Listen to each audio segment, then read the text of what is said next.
well. So plenty of opportunity to get across the information and get your questions answered. So today what we're going to go through is just a bit of a recap, talk a little bit about the process and the timeline.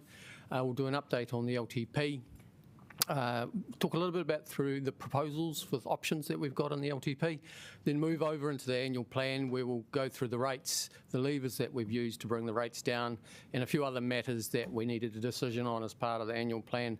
The last thing that we'll cover off is engagement, because as part of the decision on the 13th, you've got the consultation document, but you've also got us a section talking about how we're planning to consult and engage. So if you've got any views on that, that would be appreciated.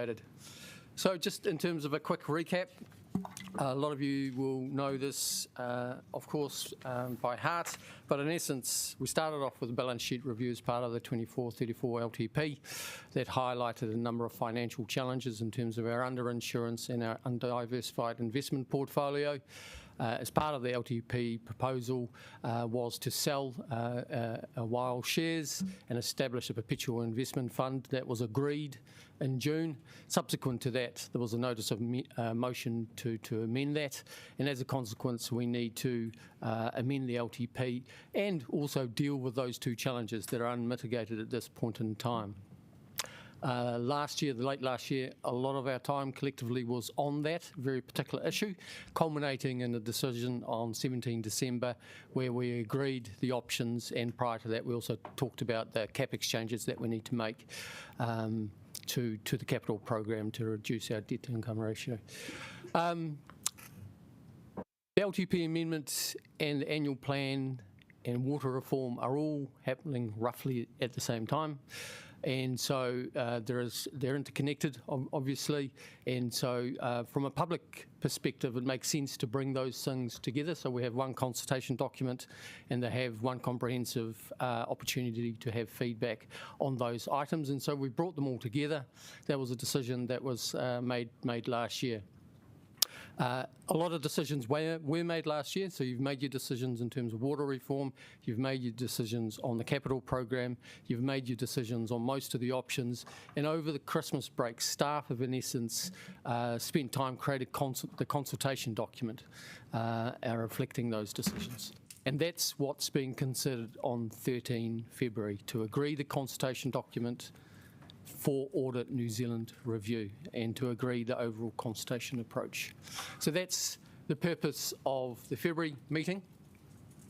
And the purpose of today is to basically give you a bit of an update in terms of what's in the paper, the decisions that still need to be made, and particularly give a bit of an update in terms of where we're at with the budget, because pre-Christmas that was higher than we'd all liked it, and so we've done work over that time to bring that down, and Ryan will talk to you about that in a minute.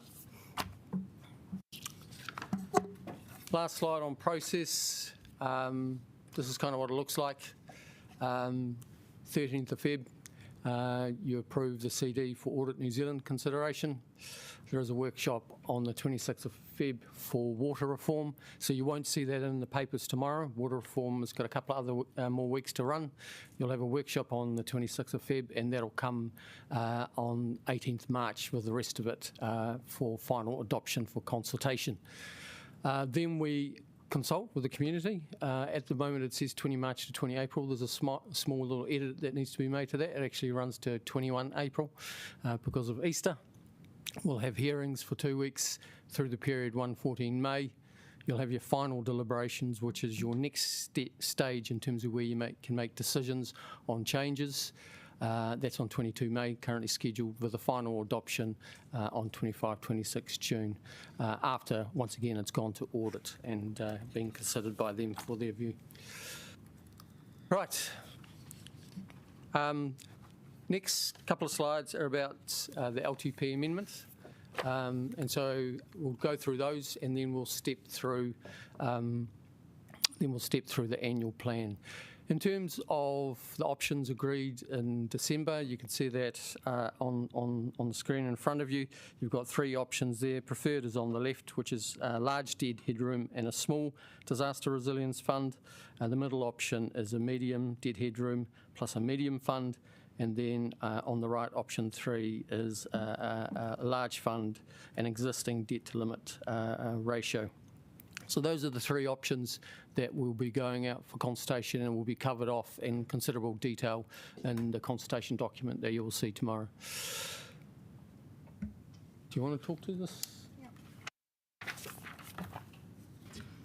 Kia ora koutou. It's lovely to see you in 2025. So obviously, like Bear said, over the break we've been doing a lot of work to update the budget, and we had previously reflected the decisions made from the November capital program into the December's budget. What we have now done, though, is updated our budgets to reflect the transfer of water assets, water revenue and water expenditure over into the new water services entity. So what that means is from 1 July 2026, we no longer have that associated revenue, expenditure or assets on our books. So this does have an impact overall on where things land. Whilst it doesn't impact our debt to revenue ratio as it stands, so the amended LTP column, it has little to no impact on that. What it does do is it does impact that 280% LGFA limit. And what it means is that based on a 200% debt to revenue ratio in year 7, like we'd previously reported in December, that debt headroom or borrowings headroom now reduces down to 700 million. There'll be more about that in the committee paper as well. Back to you, Baz. Thanks. So just want to spend a bit of time just going through the capital program. You'll remember most of these. We spent quite a bit of time talking about them in December and November. The list on the left are where we're proposing to make changes. The key point that I wanted to note here is that what we're recommending is that some of the capital CapEx changes that we're proposing to make, we're recommending that they go out for consultation with options, and that just simply reflects the committee request to do so in terms of Begonia House.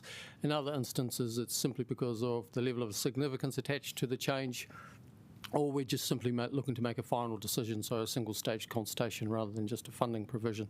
So as a consequence of that, there are 3 CapEx changes that we're proposing go out with options: Begonia House, the bike network and the Korori Event Centre. So I'll provide a bit of a highlight in terms of what we're recommending those options are, so you'll see those in the paper, and it'll be a bit more detail in the paper tomorrow. In terms of Begonia House, we know it's in poor condition and it requires substantial repair. In December, the committee did ask for 2 remediation, or at least remediation options to be considered and brought back, and we've done that work, and there's 2 that we're recommending go out for consultation. And there's also a small number of other options identified in the IBC that we're not proposing to recommend for consultation. They relate to, using the building as an event space or remediating beyond IBC. But ultimately, they will be covered off in the paper, and it's the committee decision to determine which options go out for consultation. But in terms of our recommendation, we've got 3. We've got the current one, the committee preferred, which is to demolish, which would mean that there's no upgrades. Everything is demolished apart from the cafe and the kitchen. There is still further work to do in terms of the feasibility around the cafe. A bit more work needs to be done in that space. We have got some estimates in terms of what that looks like.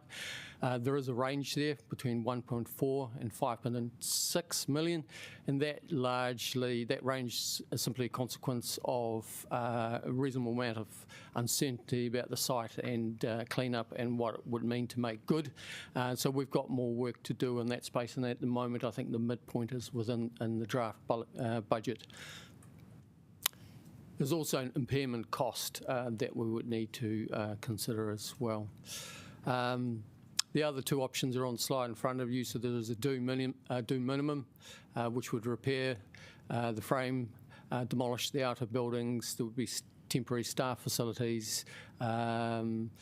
Single pane glazing would be added, new HVAC and so on and so forth. So that's about $11 million, but that still needs a bit more testing as well. There's further work to do in that space. And then the third option is to meet scope, which is at $20 million. So those are the 3 options that we're proposing to go out, and they'll be covered off in the paper in a bit more detail for you tomorrow. The other one is Pāneke Painiki, so there's a substantial change in this space. In essence, it's a policy shift that we have from delivering it in 10 years to 20 years, which is the current recommendation from committee. So option one, in essence, the focus would be delivering the primary network over 10 years and doing the secondary network in years 11 plus. And the savings there are outlined in the bottom two bullet points.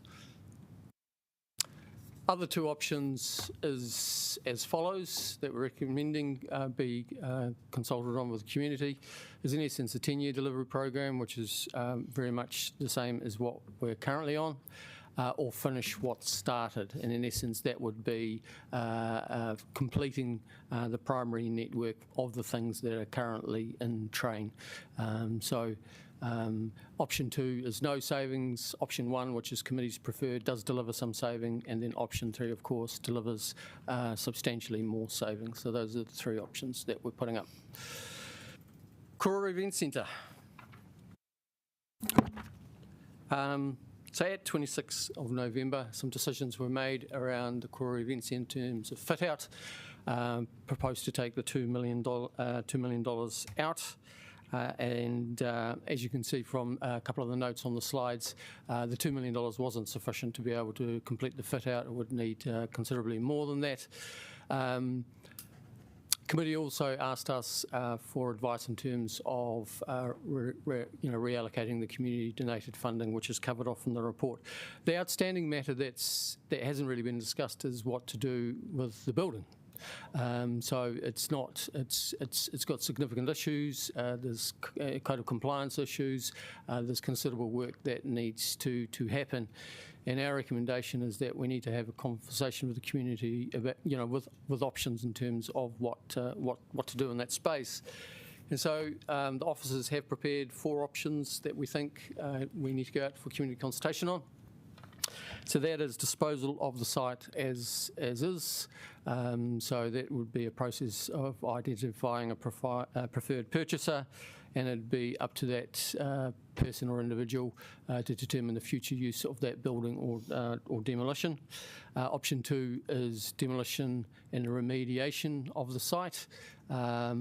And then it could, has the opportunity to be used for community use. We estimate that that'll be at a cost of about $300K. Option 3 would take it a step further. So that would be demolition and remediation as per option 2, but then it would take that extra step, in terms of disposal of the asset. And then, of course, the 4th option is the reversal, which is actually to increase the CapEx budget and complete the fit out, although there is still further work to do on that option as well. So those are the 4 options that will be covered off in the paper tomorrow. Right, carbon credits. So in December, committee also requested feedback on carbon credits and whether they could be used to part fund the Resilience Fund. We've done a considerable amount of work in that space, and a recommendation for that is that before we start making decisions about using the fund for different purposes, that we actually develop a policy in that space. It's not well guided at this point in time, and so our recommendation to committee is that in the short future, the near future, we look at developing a policy in that space, bring that back to committee, the appropriate committee, so that we have greater clarity and consistency in terms of how we could potentially divest and what we could use it for in the future. There you go. That's the LTP. Only 2 more chapters to go. 2 more chapters to go. I think we'll wait till we can have questions at the end. Chair, it's up to you how you want to do it. But we'll do them at the end. Yeah, I've got you, right. Thanks. This is actually when I hand over to Rhina, so that's quite handy.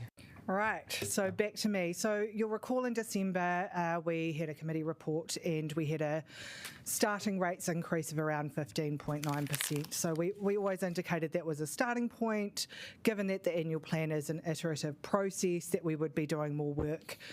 We also had the direction to go away and bring that down to 12.8%. We've done that work over the break, and a good news story is that we've got down to 12.2%. This is slightly lower than obviously what was forecast in year 2 of the LTP. But once again, due to it being an iterative process, we have identified or got up-to-date information on some cost pressures, which I'll go through shortly. And I just wanted to quickly note, because with the paper and supporting documents being published tomorrow, they are not based on where we'll ultimately land, or the 12.2%, because there are decisions that will need to be made on cost pressures and funding of those cost pressures. So those will be updated as part of changes following the committee meeting next week. So the decisions we'll be bringing to you, the decisions we'll be bringing to you at committee next week is on a range of budget pressures that have emerged, and we'll also be providing options about how to fund those pressures. Obviously, today we have Wellington Water coming to speak to us around additional funding requirements, so that's one of the pressures that we'll have to deal with. We have the Water Reform Entity Establishment Funding, Water Reform Edge Protection Funding proposal, and then, like Michael just discussed previously, we do have that cost pressure from the rating revaluation and the internal rates that we charge on our own properties. So I'll go through and talk about those a little bit more and what we're proposing to do about those. So obviously we are still waiting on those figures from Wellington Water, and once we've got that advice, we will tailor it in the committee paper to you, but there will be an option to debt fund those costs, given that the impact from those will be an increase in rates over and above that what was 12.8%. With the Water Reform Entity Establishment costs, other councils are also proposing that this is debt funded, and this is what we will be recommending to you as well. And these costs will be passed on to the new entity as part of the opening debt transfer. The Waterfront Edge Protection Funding. Any decisions made there, there is additional capex currently in there. Any operating costs that are approved could be mitigated within the current rates increase, given they're not material. Now, the increase in internal rates, like Michael spoke about before, so that's about $16.5 million. And what generally happens there is that those costs are attributed to those activities and funded based on our revenue and financing policy for those individual activities. Where the rates increase relates to our water properties, like, for example, our pipes, what we're proposing, or will be proposing, is that this is not funded via rates, and that's in line with the decisions that were made in previous revaluation years to not fully fund our depreciation in that space as well. In 26-27, once the new entity is established, those increased rates will be charged to that entity and passed on through that new entity. That is a proposal, and yes, there could be other decisions made for that. There is some more information on the slides around the amounts and things for those cost pressures, and they will be included in the paper as well. Did you want to talk to that?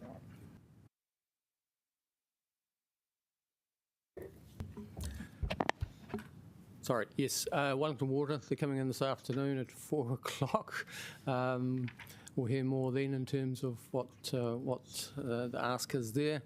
We've talked through that, and then water edge protection, we've talked a little bit about that as well. The $7 million that was already budgeted is being used for lighting, and the full amount will be used for lighting. We have a report from Rationale that recommends using building code compliant barriers going forward for public safety.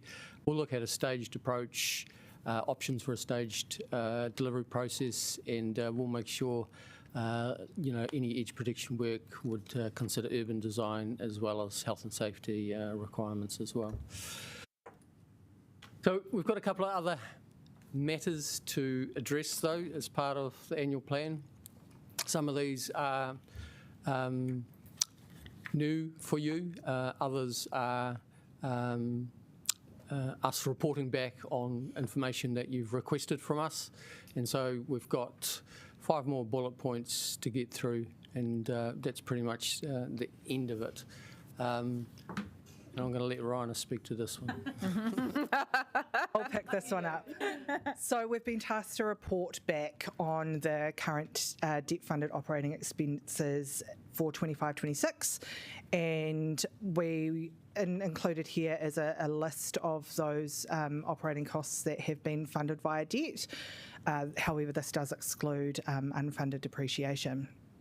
And I just wanted to highlight that generally we would propose debt funding operating costs where those costs are capital in nature. So, for example, where we are giving a grant to a CCO where they're doing the capital works project. So it's to enable the cost to be spread over a longer period of time. If it was our asset, it would be capital in nature and funded via debt. However, it's not. So that's why we've proposed to fund it via debt. There is a list there which you can see, and I'm happy to take questions on those at the end. You will see that some of the cost pressures that we're proposing to fund via debt are also included there. But overall for 25-26, if these were moved to be rates funded, this would equate to a further 9.4% increase in rates. Committee also requested further information on Council's art collection, particularly options for a partial sale as well as increasing public access. So the team's gone away and done a bit of work in that space. What we can tell you is that 23% of items are on display in public accessible spaces, and 32% in display in staff spaces. So that's the perception is that it's not accessible, but it is reasonably accessible, particularly in contrast to what happens in public art collections generally. The full collection is also available to view online. At this stage, our ability to increase access to the artworks is a little bit limited, simply because we're doing quite a bit of work in terms of earthquake strengthening of our facilities. But obviously that'll all come to fruition in the years ahead, and then there will be an opportunity for greater access to these artworks. Nevertheless, the team has gone away and created options for your consideration, and in essence there is the status quo, which is no change. That reflects the City Arts policy in Hui-tanguru. The funding associated with is reasonably modest at $30,000 for new purchases per annum, about $30,000 for maintaining the works, and there is about half a FTE to support that work. Option 2 would be to look at a targeted sales of some kind. Criteria would need to be developed with councillors, and in essence it's a little bit hard to put a figure on this one because it would depend on the criteria, and also there would be associated costs that would need to be factored in that we'd need to have to work through. But you're looking at about a 6 to 12 month program of work where you could achieve some level of savings. And then option 3 in essence would be looking at all non-gifted items, and that would have the opportunity to potentially generate up to 1.5 million as a one-off revenue. There would be a reasonable amount of costs incurred as we go through that process. We're looking that would look like a 1 to 2 year program of work. So further work would need to be done in that space. Of course, that runs a little bit counter to the City Arts policy in our tenure as well, but it is an option that we can explore further, subject to committee decisions. Mata Moana, Miramar Reserve. This, in many ways, won't be new to you, but at the same time, it might be new to you in terms of it being part of this annual plan LTP process. As you will know, probably the Crown currently owns the land, and they're proposing to vest it as a reserve. And there's a decision for Council to make in terms of what future role we have in the management of it. In 2018, so some years ago, we allocated 750k towards work on the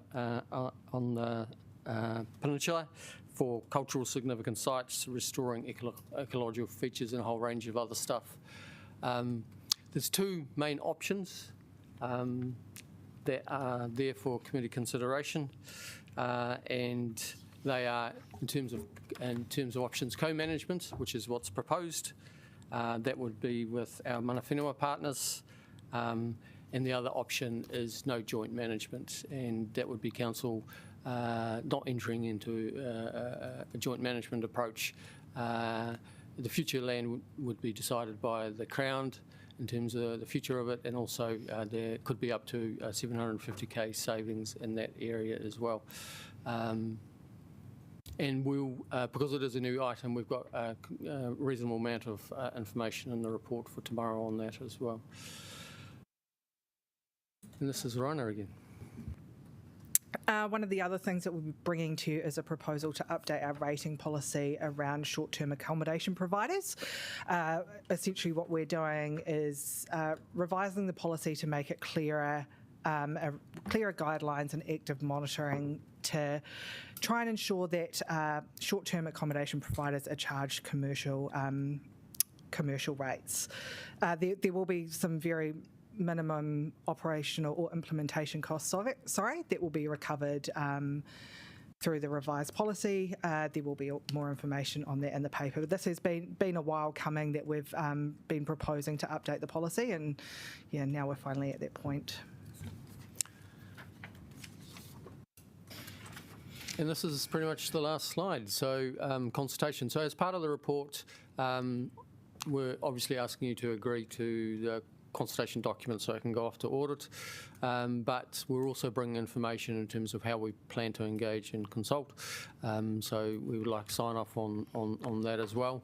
Obviously, it's not a full LTP, but at the same time, it's a substantial consultation exercise. We've got three, reasonably large aspects to the consultation document. So you've got the LTP amendment, you've got the annual plan, which includes the rates for the year, as well as water reform. And so there's considerable public interest in that, and so the consultation approach reflects that, if you like. So we do need to use the special consultative procedure under the Act. We are combining it, obviously, the annual plan, LTP amendment and the water reform. We'll use our standard portal, which is our Let's Talk web hub, which is what everyone is used to using, and provides a really good service. And we'll use a multi-channel campaign to promote the consultation, so that'll be through online channels as well as in print.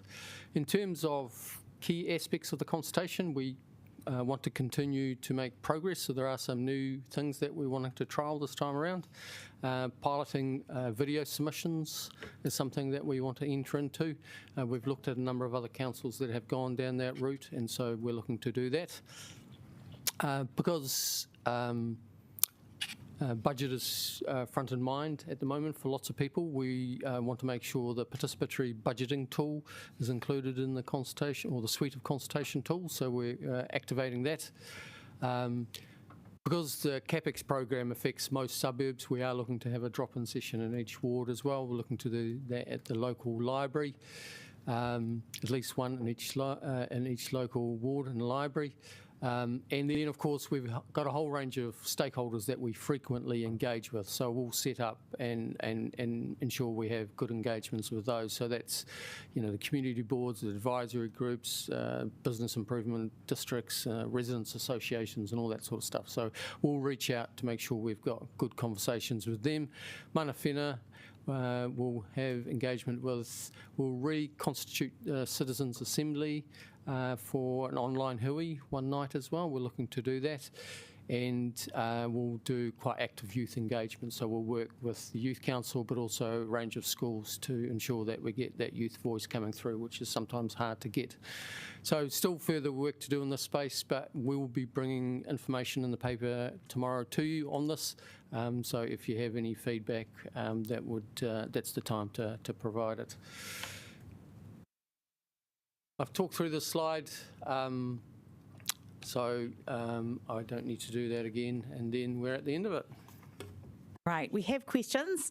Councillors, if you could limit yourself to 3, and then we'll go back on the list as we have limited time. But of course, there will be other opportunities next week to ask questions. Councillor Chung. There, Bess. Thank you for this. Right at the beginning, you talked about the different options that we have, and I think we'll get back to the slide first.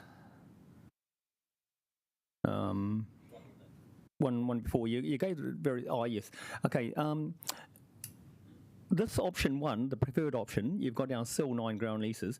Can we have another option to say that we don't sell the ground leases? And then how much we actually need to save. Because we shouldn't take it for granted that this is what we're going to do. The options that we're presenting today are a reflection of what the committee has decided in December. So building an LTP is an iterative exercise, and so we make decisions in stages, if you like. And there is always room for tweaks, but it's quite a lot of work that it's taken us to get from December to here and to write the consultation document, and we're not far away from making a decision on that and taking it to audit. And so if we start continuing to make changes to it, our ability to transact all the work becomes highly compromised, and our ability to meet the deadlines, the audit deadlines, the consultation deadlines, and then the deadline for when we need to adopt an annual plan and strike the rates become compromised. So my view is this is the committee's decision as of quite late in December the 17th from recollection, and I think it provides a good range of options for community feedback, and there is the opportunity for the community to provide feedback on alternative options that councillors should consider. There'll be an opportunity for them to do that, but our ability to create a whole new option between now and when we make a decision and go to audit is very, very limited. Sorry. Yeah. Okay, I can actually help you do that. But second question is the water edge protection. Do we have any requirement to actually do this? Like, has the coroner's office come out and said that this is actually what we need to do, or we're just looking at ways of spending money? I'll ask James to answer that question. Mm-hmm. So we are still waiting for a final finding from the coroner. We have received in confidence a provisional finding for us to comment on, but we're waiting for that final finding that should come through in about March. Great, thank you. Third question, Miramar, the peninsula there. If we say to the Crown that we don't want to be involved in this, we don't want to pay money to actually be involved in this, and they take it over, then would we, in your view, get the same result as we would do if we actually had some part in it? Because then the Crown would actually look at how we can actually use that as a reserve and so do all of those things.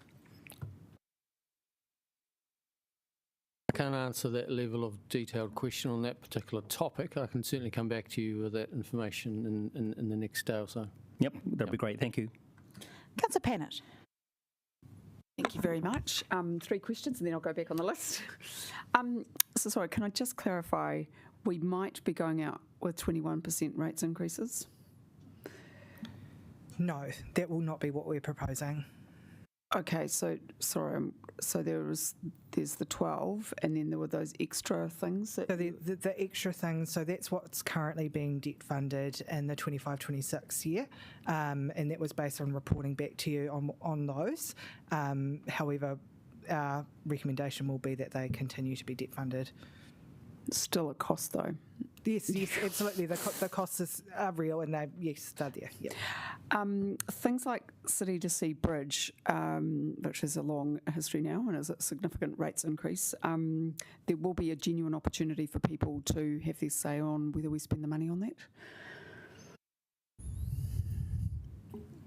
Sorry, that's part of a different consultation exercise that's already happened. Oh, sorry, I'm just getting confused between the different bits and pieces. But if we are going out for an annual plan, can't we still object to things that are in the budget? People can make comment on the budget as they see fit. They can cover pretty much anything. The purpose of an annual plan, though, is to talk and consult on any variances to the LTP. And if the variances are big enough, then it becomes an LTP amendment. But the reality is we've got no proposal in that space. But yes, people can comment on a wide variety of things. Okay, and just the last question now. The Begonia House, to get the preferred option to be another one, I'd have to move an amendment, not to demolish. Correct, because committees made a decision in terms of preferred, and so if you want to change that preferred, that requires a committee decision. Okay, thanks. Councillor Free. So I was concerned to see that there's an option going out, proposed that we just continue with Pāniki Pōniki, but it doesn't cost us any more, even though there's no government funding, co-funding. So I want to know how that is actually a realistic option.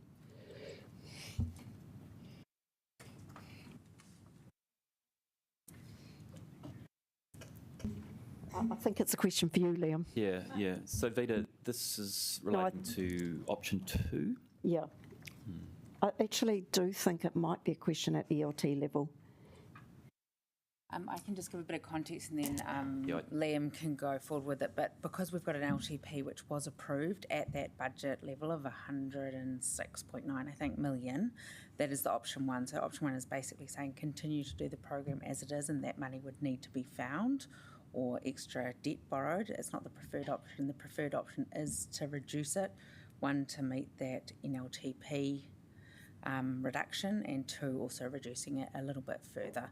So what's been consulted on, and Baz might correct me here, but I think is correct, is the main thing is moving from a 10-year delivery to a 20-year delivery. If we stuck with the 10-year delivery, you would have to find extra money to be able to pay to be able to do that, because we no longer have the NZTA fund. But it said no implication. Can you just flick through? Because I am concerned about this. This one here, zero money.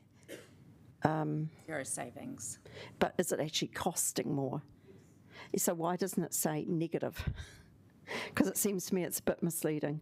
We can clarify that. Yeah. Okay, thank you. Councillor, and I would emphasise those options are to go to us for decision, and I would be interested in, and I'm sure you are, in seeking some more advice about whether that is a practicable option. Absolutely. And to get some, because I think these options are being crafted with a legal perspective, but I am interested in that question as well before we make our decision next Thursday. I just am very reluctant for us to go out with anything that could be a bit misleading.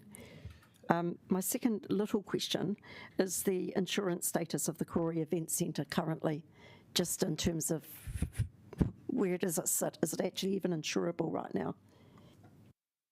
I think, just as a reminder, we don't insure our assets on an asset-by-asset basis.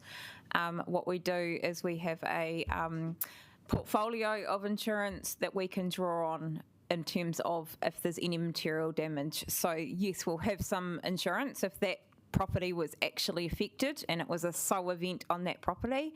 We would look to tap into our insurance depending on the size of the damage. But if it was in a wider earthquake, say, where we had, we're limited in the coverage. I don't want to get into huge detail on that, so thank you. Councillor McNulty. Thank you. I just want to dive into, the pun, the edge protection for the waterfront. So can we just clarify what we'll be asking Wellingtonians out of this LTP in consultation?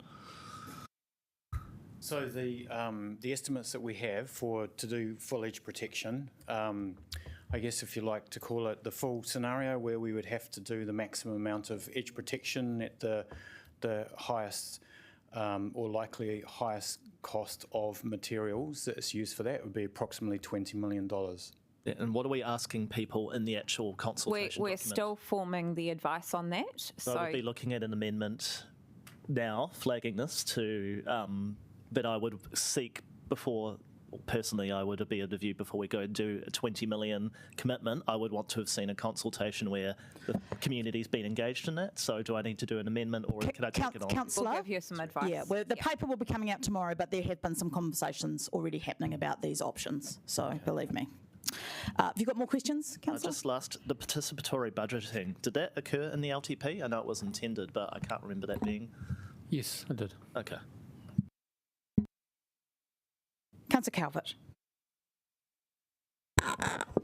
Thank you. So just trying to add things up. So you've got down to 12.2% rates increase. It looks like adding in all the things that shouldn't be debt funded, it's another 9.4. So that takes us up to 21.6. Have I interpreted that correctly? That's correct. However, some of that 9.4 is currently not in the budget as rates funded. Right. So, okay. Yes, yep. Okay. So that's so. Given this is a lot higher than what we envisaged with the additional cost pressures, what has the executive done to look at, other than looking at how things are funded, what things have you looked at to where we could potentially save some costs? Mm-hmm. So it's not a lot higher because we have worked on getting from 15.9 with all of those assumptions down to 12.2. So those amounts to debt fund were always included in that 15.9. We were never recognising they've been in the long-term plan. That's in the long-term plan already. If you were wanting to make a decision on changing that policy approach, then that's where you'd have to fund. In terms of the process that we've gone through, we have made numerous decisions, which we brought to you in November and December, around things like absorbing inflation. So we haven't factored in any inflationary pressures. We've absorbed those into our existing budgets. We have worked through all the budgets on a line-by-line basis. We have looked at the capital program and what that means for the vacancy factors that we need to include in our budgets as a result. And those are the key things that we've been looking at. So there's been some significant savings identified in that. I'm looking at Rainer to see if there was anything else that we had in that process. Over and above that, we advised the committee that if there was any other further savings that you wanted to make to that rates figure, that would come with a levels of service change, and we noted that that would be a decision that you would need to make and inform us of so that we could go away and work through that. So is there any way that the executive can provide us with some suggestions for service level changes? Those suggestions were made as part of the LTP preparation process, and they were again highlighted at the end of last year. So all of those suggestions are still on the table. But no additional ones? No, we've gone through everything as part of the long-term plan for 24-25. We went through everything on a line-by-line basis with those suggestions. Thank you. Councillor Rogers. Yeah, my question was around the way that we phrased how the short-term accommodation would be applied.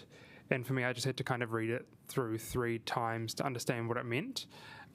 So I guess the question that I still had around was it was units rented for less than a month for 60 days or more. Is there any 60 days in a calendar year, financial year? Does it have to be consecutive? And I'm assuming when it refers to less than 1 month, that is one agreement that lasts less than a month. You could have 2 agreements that go back to back and become 45 days. I'll get Vincent to answer that one for me. Happy to answer that. The 60 days would be for the advertisement period, for the booking period, so properties would need to be able to be booked for 60 days in a calendar year. The 30 days refer to the consecutive bookings per month. So if a property is booked for more than 30 days per month consecutively, then it would be excluded from the short-term accommodation provider regime. It probably can be a bit more clear in the policy development. Right. Yeah, no, that's okay. Yeah, I think I understood it from there. It was just kind of trying to get my head around it. I have one more question, Yes, if that's okay. Yep. Mine was just around, there were some discussions around the vacancy factors being factored in, and that was around the Karori Event Centre. Just wondering for some more clarity on what the vacancy factor is and what its impact is. We're going to have to come back to you on that one as well. Cool. Are you, sorry, just to clarify, are you talking about the vacant land differential? No, I think when we were discussing about some of the capital program, there was around making changes after that. I think you might have touched on it briefly, Andrea, in response to Councillor Calvert. So in terms of our budgets? Yes, that's correct. So as a result of flowing through the capital changes to our budgets, what we've also done is we've looked at all the associated costs coming from that. So that includes things like interest, depreciation. We've also made an assumption around vacancy factors because, of course, we'll have staff, fixed term employment, contractors, things like that, that their cost goes into covering projects that are no longer going to be pursued. So we've created a vacancy factor to pull them out of the budget numbers in effect. Yeah. Deputy Mayor Foon. Yeah, just a little bit more understanding around the option 2, all ground leases as an option to be sold for the investment fund. And I think initially we'd had conversations around 80 mil worth of leases to be sold, but then now we've got more of an option to sell between 250 to 314 mil. So I just want to understand, are those ground leases, is that everything that council actually owns? And over what time period would that be? Yeah, just that just feels like a new option to me that we hadn't really unpacked in the last LTP. So I just wanted to understand where those ground leases are coming from. Catherine's going to come up. We're going to need to keep these questions a little bit sharper. I'm sorry, because we've only got 10 minutes, but... Yeah, so that was one of the options that we discussed in the paper before Christmas when we talked about the 3 options that we would go out and consult on. When we talked about the kind of medium fund-sized option, you might remember we talked about a partial airport sale or a more substantive selling down of the ground leases. So that's what that is addressing there. There will be selected, the team will have to go through a process of determining which ones we're talking about, but there would be a small set that I think would be retained and owned by the council because they have strategic value for the city, but everything else would be sold down. Into that a bit more later. Second question, if that's all right, Chair. Just around, I think it was mentioned earlier, the reduction of debt headroom due to the transfer of assets. I just want to understand the impact of that on the whole exercise of kind of getting a prudent budget. So has that affected our delivery of what we're hoping is prudent enough? So yes, it does impact that debt headroom, and that's because our revenue is now significantly lower with the water revenue moved to the new water entity service. And we have, however, been able to maintain the 200% debt to revenue ratio. At the same time, we've done some modelling on the impact of post-water reform on our underinsurance gap, and with the move of those assets to the new entity, that does reduce that gap to about 1.7 to 1.9 billion. This will again be in the paper with a bit more information. So whilst we can't say whether or not it is prudent, based on these moving factors, we consider that this should be sufficient, subject to audit, of course. Thanks, Deputy Mayor. Councillor Randall. Yes, just in terms of the funding, the $16.5 million increase from the assets, we're going to pay our rates by putting that amount onto our debt. So it's a non-cash expense. So what happens internally is that we charge the activities associated with those assets. For example, drinking pipes will be charged to our drinking water activities and so on. So it's a accounting journal essentially allocating those costs. So it's not a cash amount that we're funding via debt. What we're choosing not to do is to pass that cost on to our ratepayers at this point. Yeah, I mean, but we have to actually also pass money over to Wellington Water to fix our pipes. So that's a cash element, isn't that funded from this? That's quite separate in terms of the rates on those properties and delivering the services through Wellington Water. Okay. You mentioned that if councillors or the public wish to suggest other options for savings, that the savings outlined under the cost reduction exercise we did before Christmas, that those amounts are roughly still valid. And so if you wanted to go and cut those, you could put those forward. Yeah, they would be roughly the same because we've held inflationary costs at a level, so you could take that as a ballpark. Okay, thank you. And lastly, in terms of, we've outlined the differences that are going to happen. When are we going to be able to see the actual budget in terms of here is all the money we're going to spend, stuff that's staying the same from the long-term, on a current long-term plan and annual plan, and the stuff that's going to be different? When's that information going to be all available? of that will be published as part of the committee report tomorrow. As you can understand, we're working at pace to update all of the relevant documentation. We will be able to provide that tomorrow. And just as for me, in spreadsheet form? Thank you. I will note, Councillor, that some of the decisions that we're asking you to make will mean that we'll have to update some of the figures in that document. So there's particularly in the 4 key areas that we've covered off today, but we can provide an update to that probably after the audit is completed, because we'll look at all of the changes and any changes the audit require, and we'll wash that up all at once. So you can also have it at a later point in time when it goes out for consultation, etc. Yeah, okay. I might just have a meeting, just find out what that really looks like. Thanks. Councillor O'Neill. Thank you. Most of my part have been answered. Just one. I note that there is only kind of planned to be one drop-in session mostly per ward, with the exception of quite a few at-large ones.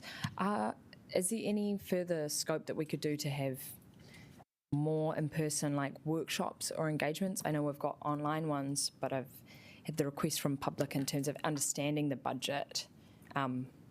Could we have more of those discussions in each of the wards?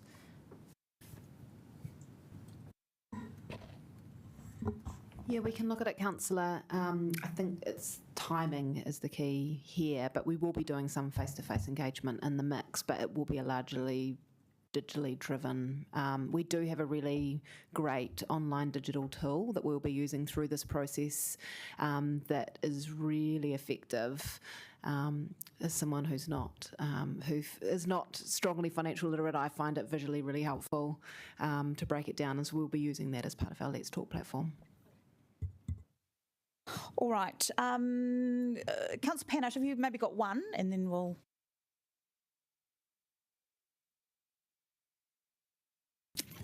The Karori Event Centre, I was there with all the pain to get that going.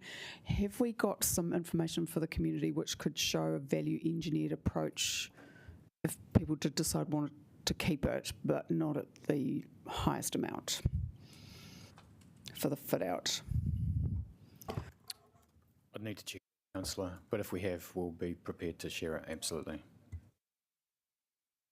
Councillor Free. Just following on from my wonderful ward councillor, the Matai Moana thing will be quite a big issue for the Eastern Ward, and I am wondering if we could have a special session for that, which of course the rest of Wellington could come to, but it will be a very huge issue. So. Councillor Pannett. I'm sorry, I haven't seen any other hands. Okay, sorry. So just really quickly, James, with the Begonia House, we've basically got one option at 11, one at 20 million. So would we be able to sort of move an amendment that maybe would go somewhere in between if we can get some value engineering down? Do want to meet with you? I'm happy to chat to you about that offline. That's better, but the net of the numbers that we've got are from an indicative business case, so they are pretty high level at this point, and there are some differences between those options. So, there is a certain amount of refinement that needs doing, and until we got through to say a developed design, it would be not 100% clear. What I guess we're looking for are some ceilings that we can work to. Could we get the numbers down, I guess, is the question most councillors might be interested in. I think there's always the option for value engineering, and we'll always try and do that. So yeah, clearly in option 3, for example, there is an opportunity to value engineer the changing places, for example. Okay, I'll talk to you about that later. Thank you. All right, that seems to... Sorry, could I ask just about the edge protection? Sorry, I have sent it in an email, but presumably we can change our position once we've got the coronial advice in March, because this is all messy. Because Sorry, we're looking at still refining that in the document, and that's part of the consideration. Yeah. So sorry, will the coronial advice come before? We don't know. Okay. All right, let's take a short break and come back for the next. Thank you, Raina and Baz. And we will come back at 3:05 for the next session. Thank you.